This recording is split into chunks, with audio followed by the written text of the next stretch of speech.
कोल्हापूर शहर आणि जिल्ह्यात गेल्या 5-6 दिवसांपासून सुरू असलेल्या मुसळधार पावसामुळे पंचगंगा नदीच्या पातळीत झपाट्याने वाढ होत आहे. कोल्हापूरचे खासदार शाहू छत्रपतींनी जिल्हाधिकाऱ्यांची भेट घेऊन संभाव्य पूरस्थितीचा आढावा घेतलाय. आपण पाहूयात शाहू छत्रपती नेमकं काय म्हणाले.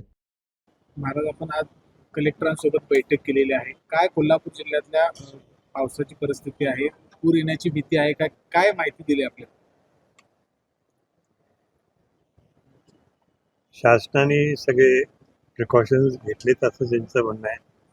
पूर जरी आला तरी NDRF टीम्स आणि शासनाच्या टीम्स सगळ्या तयारीत आहेत आणि अडचण काही येणार नाही असं त्यांचा अंदाज आहे.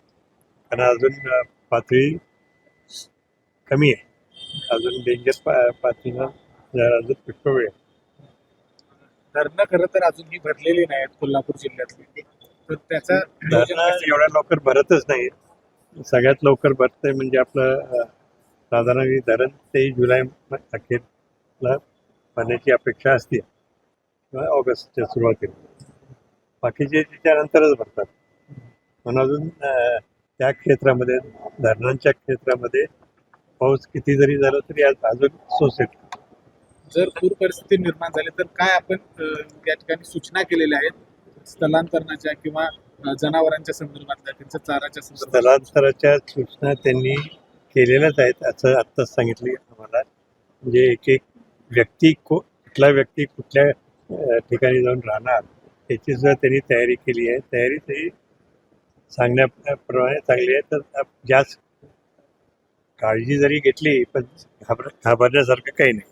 4-5 दिवसापासून कोल्हापूरमध्ये पाऊस चालू आहे आणि घाटमाथ्यामध्ये आपले जे तालुके आहेत त्याच्यामध्ये मोठ्या प्रमाणात पाऊस झालेला आहे.